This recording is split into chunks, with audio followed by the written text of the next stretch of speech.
જય માતા ખેડૂત મિત્રો, સ્વાગત છે તમારું ખેડૂત પુસ્તક ચેનલમાં। આજે તારીખ 1 જાન્યુઆરી 2024 ની આજની સવારની હવામાન અપડેટની અંદર માહિતી મેળવીએ તો અરબી સમુદ્રમાં સિસ્ટમ સક્રિય બનતા ગુજરાતમાં માવઠાના વરસાદને લઈને આગાહી। તો ગુજરાતની અંદર ક્યારે વરસાદની સંભાવના છે, માવઠું થશે કે નહીં, વાતાવરણમાં પલટો ક્યારથી જોવા મળશે તેની સંપૂર્ણ માહિતી આપણે આ વિડીયોની અંદર મેળવીશું। સાથે જ ઠંડી અને તાપમાનની પણ દરરોજની અપડેટ આપણે આ વિડીયોની અંદર મેળવતા રહીશું। ચેનલમાં નવા હોય તો ચેનલને સબસ્ક્રાઇબ કરી દેજો અને વિડીયોને લાઈક આપીને શેર કરી દેજો। ગુજરાત ઉપર ફરીવાર ખતરાના વાદળો ઘેરાઈ રહ્યા છે, કારણ કે અરબી સમુદ્રમાં ફરી એક સિસ્ટમ 2 જાન્યુઆરીથી લઈને 3 જાન્યુઆરી દરમિયાન એક સક્રિય બનશે। ત્યારબાદ તે લો પ્રેશર એરિયામાં ફેરવાઈને ગુજરાત તરફ આગળ વધે તેવી શક્યતાઓ દેખાઈ રહી છે, જેથી ગુજરાતના હવામાનમાં ફરીવાર 5 થી લઈને 10 જાન્યુઆરી વચ્ચે પલટો આવે તેવી શક્યતા છે, જેથી અલગ અલગ વિસ્તારની અંદર આ સિસ્ટમના કારણે ગુજરાતના અલગ અલગ વિસ્તારોની અંદર ફરીવાર માવઠાનો વરસાદ જોવા મળે તેવી સંભાવના દેખાઈ રહી છે। અત્યારના વેધર મોડલ જણાવી રહ્યા છે તે પ્રમાણે સિસ્ટમનો હાલ તો ઘેરાવો ગુજરાત ઉપરથી પસાર થશે, સાથે જ આ સિસ્ટમના ટ્રેક હાલ તો જુદા જુદા જોવા મળી રહ્યા છે। પહેલા આ દિશા તરફ જવાની હતી સિસ્ટમ, પરંતુ હવે તેમાં ફરીવાર આજની અપડેટ મુજબ ફેરફાર જોવા મળીને અત્યારે તે ગુજરાત ઉપરથી પસાર થાય તેવા ટ્રેક હાલ તો જોવા મળી રહ્યો છે, એટલે ચોક્કસપણે આ સિસ્ટમની અસર ગુજરાતમાં અવશ્ય જોવા મળે તેવી સંભાવના દેખાઈ રહી છે। અને ખાસ તો મિત્રો 6 તારીખ દરમિયાનથી ગુજરાતના હવામાનમાં પલટો જોવા મળશે અને વધુ અસર આ સિસ્ટમની ખાસ કરીને દક્ષિણ ગુજરાત, સૌરાષ્ટ્રના દરિયાકાંઠાના વિસ્તાર અને મધ્ય અને પૂર્વમાં વધુ અસર જોવા મળે આ સિસ્ટમની તેવી સંભાવના દેખાઈ રહી છે। અને ઘાટા વાદળો જોવા મળશે, જેના કારણે સિસ્ટમ જો ગુજરાત ઉપરથી અથવા તો સાવ પાસેલી પસાર થશે તો અવશ્ય આ માવઠું થોડું વધુ મજબૂત એટલે કે વધુ નુકસાનકારક સાબિત થાય તેવી સંભાવના દેખાઈ રહી છે જો સિસ્ટમ અવશ્ય ગુજરાતમાંથી પસાર થાય તો। પરંતુ આ મિત્રો અત્યારનો આગોતરો એંધાણ તરીકે નોંધ લેવી, કારણ કે જે સિસ્ટમમાં ઘણા બધા ફેરફાર દરરોજને દરરોજ જોવા મળી રહ્યા છે, જેના કારણે હજુ વિસ્તાર અને કયા વિસ્તારની અંદર કેટલો વરસાદ નોંધાશે તે આવનાર દિવસોમાં જણાશે। પરંતુ અત્યારે જીએફએસ મોડલ તેમજ અંબાલાલ પટેલની આગાહી અનુસાર ગુજરાતમાં ચોક્કસપણે માવઠું 6 થી લઈને 12-13 જાન્યુઆરી દરમિયાન એટલે કે તેની વચ્ચે જોવા મળે તેવી સંભાવના રહેલી છે, જેની તમામ ખેડૂત ભાઈ નોંધ લેવી।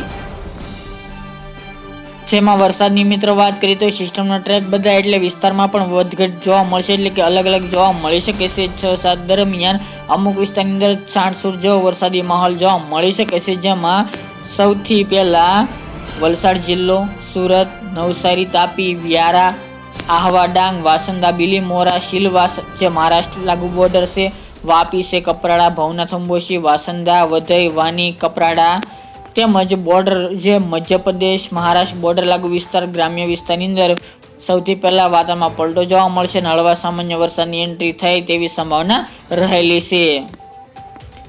ત્યારબાદ મિત્રો 8 જાન્યુઆરી દરમિયાનની વાત કરીએ તો વધુ શક્યતા આ સિસ્ટમનો ઘેરાવ ગુજરાતમાંથી ખાસ કરીને દક્ષિણ ગુજરાતમાંથી પસાર થશે, તો દક્ષિણ અને પૂર્વમાં વરસાદની વધુ સંભાવના દેખાઈ રહી છે। ત્યાંના જીએફએસ મોડેલ અનુસાર વાત કરવા જઈએ તો દક્ષિણ ગુજરાતના તમામ જિલ્લાઓ વલસાડ, બિલીમોરા, વાસંદા, નવસારી, તાપી, સુરત, વ્યારા, વાસંદા, ભવનાથ, અંબોશી, આહવા, સુબીર એ વિસ્તાર, ઉમરપાડા, ડીડિયાપાડા, વાંકલ, કોસંબા, ભરૂચ, દહેજ, સિનોર, નર્મદા જિલ્લાના તમામ વિસ્તાર, ભરૂચના તમામ વિસ્તાર, ડભોઈ, કરજણ, વડોદરા, પૂર્વની અંદર બોડેલી, છોટાઉદેપુર, કવાંટ તાલુકો જે દક્ષિણ ગુજરાતનો વિસ્તાર છે, આ સાથે જ ચાંપાનેર, દાહોદ, ગોધરા, પીપલોદ એ તમામ વિસ્તાર, બોર્ડર લાગુ તમામ ગ્રામ્ય વિસ્તાર, આ સાથે જ મધ્ય ગુજરાતના જેમાં બાલાસિનોર, લુણાવાડા, કડાણા, માલપુર, માંડલી જે અરવલ્લી, મોડાસા, મહીસાગર જિલ્લો છે એ વિસ્તારની અંદર પણ આ માવઠાની અસર જોવા મળે તેવી સંભાવના રહેલી છે, જેથી તમામ ખેડૂતભાઈ ખાસ કરીને નોંધ લેવી। જો ચોક્કસપણે આ સિસ્ટમ ગુજરાતમાં પસાર થશે તો દક્ષિણ ગુજરાત, સૌરાષ્ટ્ર અને પૂર્વ ગુજરાતને વધુ નુકસાની પહોંચે અને માવઠું જોવા મળે તેવી સંભાવનાઓ દેખાઈ રહી છે।